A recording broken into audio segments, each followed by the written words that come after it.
Hi, I'm Larry Magid, CEO of ConnectSafely.org, an online safety organization based in Silicon Valley.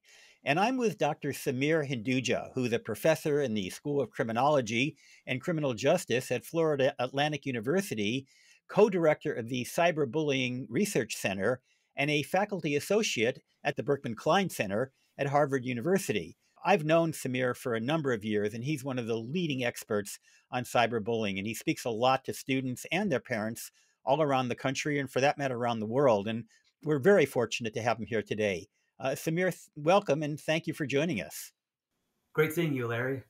So, we're talking to middle and high school students, and I think we don't need to tell them what cyberbullying is. They're certainly aware of it, although I understand some kids use different terms like drama or whatever. But uh, talk a little bit, or put it a little in context about how common it is and what the experience is for most students out there.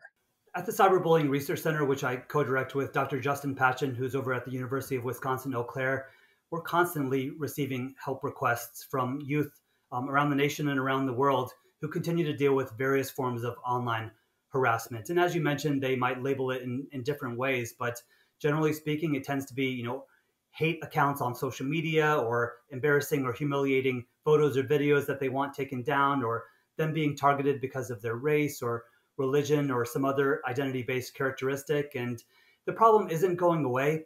When we studied it most recently, we found that it's about 1 out of 4 youth between the ages of 13 and 17 who have faced some form of cyberbullying in the last month.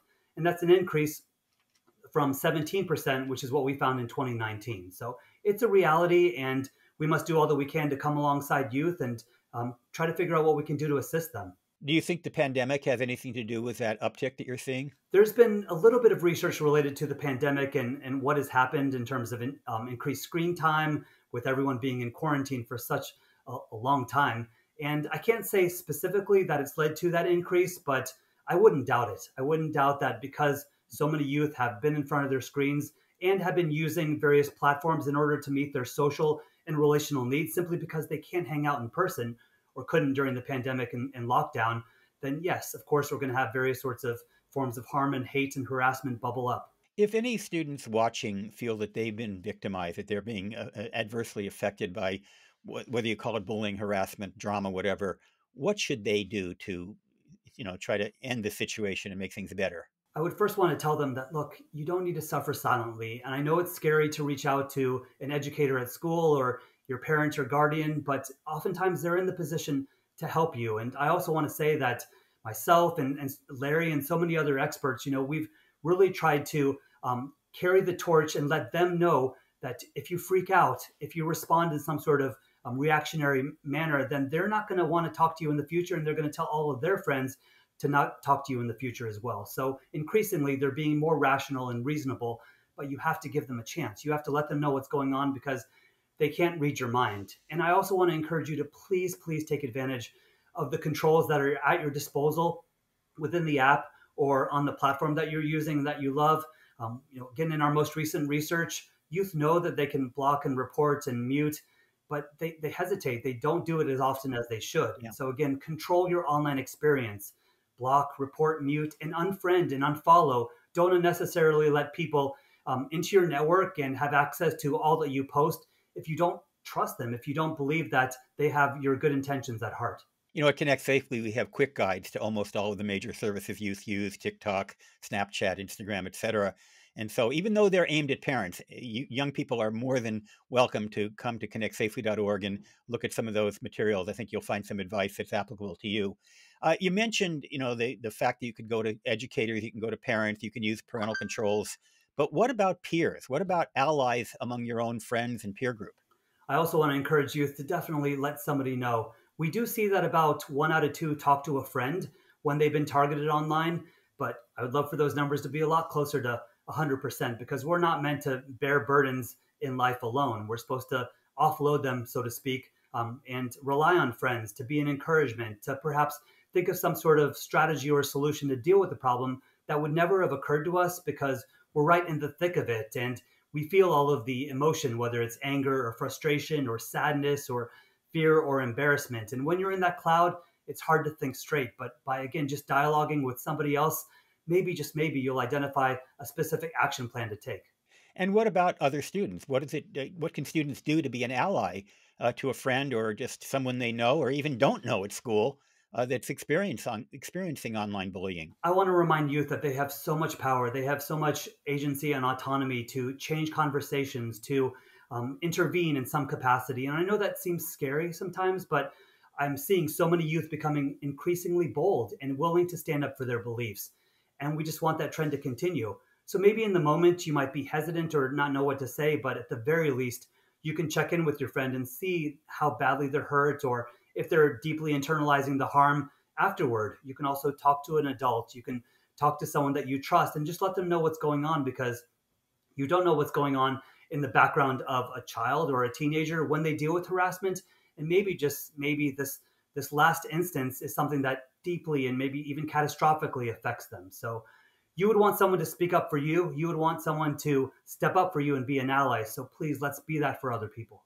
And speaking of allies, one of the biggest ally for any child is often their parents. But I've seen conflicting research on kids going to their parents. On one hand, I've heard that some kids are reluctant to go to a parent to talk about cyberbullying because they're afraid the parent's first reaction will be to take them off of social media, confiscate their phone, etc.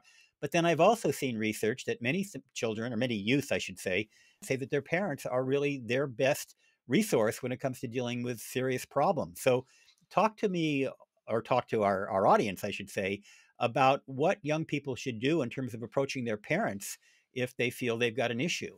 It's so very important to find some sort of solution. And if you can't figure out one for yourself, then absolutely you need to talk to someone. And maybe you're uncomfortable reaching out to a mom or a dad, but is there somebody else in your extended family that you can talk to? Maybe an older sibling, maybe an aunt, maybe an uncle or a grandparent. And again, of course, there could be someone in your community. Maybe you feel very close to your coach, or a scout leader, or somebody else who shepherds you. They care about your life, offline and online. And we know there's no distinction anymore between the two. So just give them a chance, let them know what's going on.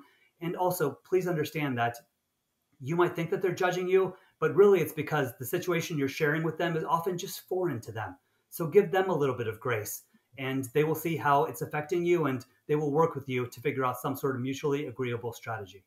And students, I just want to let you know that we at Connect Safely, and I think this is also true at the Cyberbullying Research Center, have your back in terms of the advice we give to parents. I think, Samir, you would say the same thing, that we ask parents not to freak out, not to overreact, and by all means not to blame the victim in a case of cyberbullying, but to take a deep breath, think of a rational solution, and also understand that both sides are young people and that you need to figure out a non-punitive, or at least start out with a non-punitive approach to try to deal with the problem and resolve it. Your thoughts on that, Samir? Absolutely. These situations tend to be complex. There tend to be a backstory, and oftentimes the adults, they don't really know the backstory and sometimes can't even figure out, especially if it's online, what had happened, because again, these messages, perhaps they disappear or we don't have screenshots. And so with all of this said, we have to be gracious to both parties, but definitely we want the problem to stop, because what should youth be caring about in this day and age? It's not drama, it's not harm. They should be focused in on their school and their friendships and relationships and all the things that bring them joy. Samir, as you can tell by my gray hair, I'm a baby boomer, and my parents and their peers worried a lot about my generation, but most of us came out okay. And I think my parents' generation parents were worried about the jitterbug or something. But today there's all this talk about Gen Z, narcissism, meanness, you name it. You work a lot with young people. What's your sense of this generation? I'm a big fan. Honestly, I see so many youth on social media who are doing incredibly positive things. They're trying to raise awareness as it relates to different social justice issues that they care about.